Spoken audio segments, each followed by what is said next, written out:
सासू माँ, आपने ऐसा क्यों किया? घर का माहौल आज बड़ा बोझिल सा हो रहा था। कामिनी जी कई दिनों से ये बदलाव महसूस तो कर रही थी कि दोनों बहुएं आपस में न तो बात कर रही हैं और ना ही पहले की तरह घर के कामों में खुशी खुशी सहयोग ही कर रही हैं। पर उन्हें समझ नहीं आ रहा था कि बात क्या है।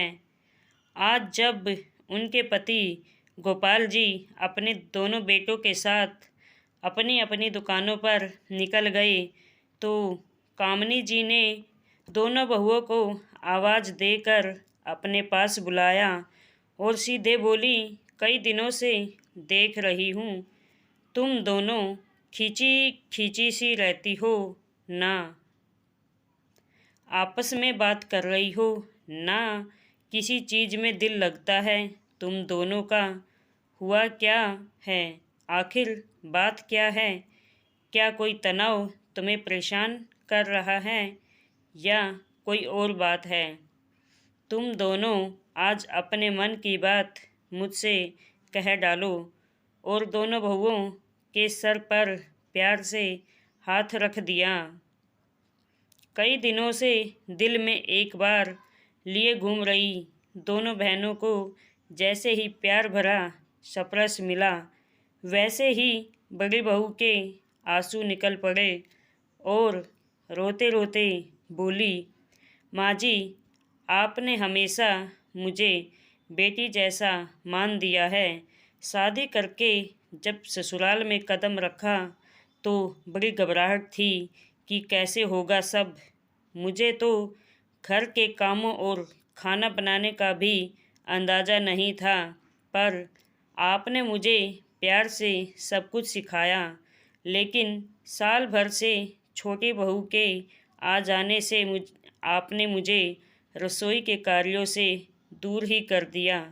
क्या मैं इतना बुरा खाना बनाती हूँ? क्या मैं आपकी पहली जैसी बहू नहीं हूँ?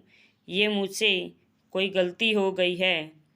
कामिनी जी को हंसी आ गई और वो कुछ बोलती उससे पहले छोटी बहू मोटी मोटी आँखों में आंसू भर कर बोली, माँ जी, जब से मैं ससुराल आई हूँ तभी से देख रही हूँ कि आपने बड़ी भाभी को बाहर का सारा काम संभालने की जिम्मेदारी दी हुई है। बाजार का, अपने बच्चों को स्कूल लाने ले जाने का भी, कहीं भी जाना हो तो दीदी गाड़ी लेकर तैयार रहती है। माना कि ससुर जी, जेठ जी और मेरे पति देव सुबह के निकले देर रात तक ही घर आ पाते हैं और ऐसे में हम महिलाओं की ही जिम्मेदारी बनती है घर और बाहर दोनों जगह के काम देखने की। लेकिन दीदी को सिर्फ बाहर का और मुझे सिर्फ घर का काम ही देखना। आखिर ऐसा भेदभाव क्यों? हम समझ नहीं पा रहे हैं मम्मी जी। ओहो, तो ये बात है। कामी जी ने मुस्कुरा कर कहा, अच्छा, अब ये बताओ, भेदभाव वाली बात तुम दोनों के दिमाग में कैसे आई भला? कामिनी जी ने पूछा, जबकि ये दोनों कामों को करने में अभी हफ्ते भर पहले तक तो तुम दोनों को कोई दिक्कत नहीं थी। जी माँ जी, मुझे तो बुआ जी ने बोला था कि बड़ी बहू क्यों सारा दिन बाहर के कामों में खुद को उलझाए रखती हो। धूप हो, बारिश हो या कड़ाके की ठंड तुम्हें लगी रहती हो। बड़ी बहू बोलती, मुझे भी कुछ ऐसा ही बुआ जी ने बोला था कि छोटी बहू क्यों सारा दिन रसोई घर के कामों में उलझी रहती हो। बड़ी बहू को देखो, सारा दिन बाहर रहती है और उसे कोई कुछ नहीं कहता। बुआ जी ने कहा, हम दोनों को कहा है, तब से हम लोग लग रहा है आप हमारे साथ भेदभाव कर रही हैं। अब समझ आया ये सारा जहर बुआ जी का उगला है। कामनी जी बोली, 5 बेटों की माँ कुंती बुआ की कभी भी अपनी बहुओं से ही बनी। 2-2 महीने के लिए अपने 5 बेटों बहुओं के साथ बारी बारी से रहती थी, पर जिस बेटे के पास रहती उसका जीना मुश्किल कर देती। फिर चाहे वो कितनी भी सेवा कर लें, पर बुआ जी तो अपनी आदत से मजबूर थी। और अभी कुछ दिन पहले ही कामनी जी के यहाँ रहकर गई हैं। छोटे बेटे की शादी में नहीं आ पाई तो अब 10 दिन रहकर हफ्ते भर पहले ही अपने घर लौटी है। लेकिन अपनी आदत के मुताबिक कामनी जी की दोनों बहुओं के बीच जहर घोल गई और उसी का नतीजा था कि दोनों बहुओं को ये लग रहा है उनकी सास उनसे भेदभाव करती हैं, उनको प्यार नहीं करती और इस घर में उनके साथ नाइंसाफ़ी हो रही है। और दोनों बहुओं ने आपस में बातचीत बंद कर रखी थी। कामनी जी ने दोनों को अपने पास बैठाया और बोली, अब तुम दोनों मेरी बात सुनो। बड़ी बहू की शादी कम उम्र में हो गई थी। इसे खाना बनाना भी नहीं आता था, पर मैंने इसे सभी कामों से परिपक्व बनाया। पूरे घर को तो बहुत अच्छे से संभाल लिया था, लेकिन बाहर के कामों के लिए इसे दूसरे का मुँह देखना पड़ता था। मैंने जोर देकर गाड़ी चलाना सिखाया, पर इसका डर कम ही नहीं होता था। उसके बाद तुम घर की छोटी बहू बनकर आई तो तुम बाहर के सब कामों में निपुण निकली।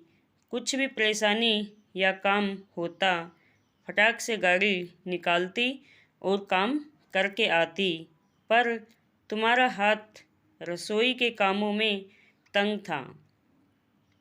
मैंने भी तभी एक फैसला लिया कि जो जिस काम में कमतर है, और मेरा ये निर्णय बिल्कुल सही साबित हुआ।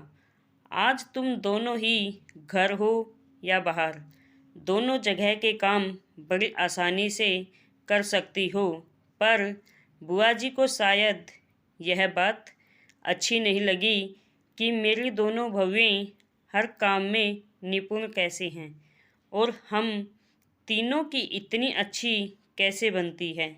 तो उन्होंने अपनी जुबान में शहद लपेटकर तुम दोनों के ही दिमाग में एक दूसरे के प्रति जहर भर दिया और वो कामयाब भी हो गई। लेकिन मेरे बच्चों, तुम दोनों ही मेरे लिए मेरी बेटी हो। मेरी कोई बेटी नहीं थी, लेकिन जब से तुम दोनों इस घर में बहू बनकर आई, मुझे बेटी की कमी ख़त्म हो गई। बच्चों, माँ कभी भी अपने बच्चों में भेदभाव नहीं करती। दोनों बहू सास से लिपट गई और बोली, माँ जी हमें माफ़ कर दे, अब हम कभी किसी की बातों में नहीं आएंगे। सास ने भी मुस्कुराकर बाहें फैलाकर दोनों बहुओं को समेट लिया और फिर बहू से बोली, मेरी बच्चियों, ये संसार हितैषी लोगों से कम और कपटी लोगों से अधिक भरा है। इनकी बातों को दिमाग में बिठाने से पहले आपस में बात करके मामला सुलझाने की कोशिश करना। चुप रहने से रिश्तों में दूरियां आती हैं, इसलिए बात करके मन का मैल साफ कर लेना चाहिए। दोनों बहुओं को बात समझ आ गई थी। दोनों ने अपनी सास के पैर छुए और दुआ करी कि भगवान सभी को ऐसी ही सुलझी और सुंदर विचारों वाली सास। तभी बड़ी बहू बोली, छोटी, आज खाना मैं बनाऊंगी, तुम ज़रा बाज़ार से गर्मा गर्म जलेबी और रबड़ी ले आओ और दोनों की हंसी में कामनी जी का घर फिर से गुलजार हो गया।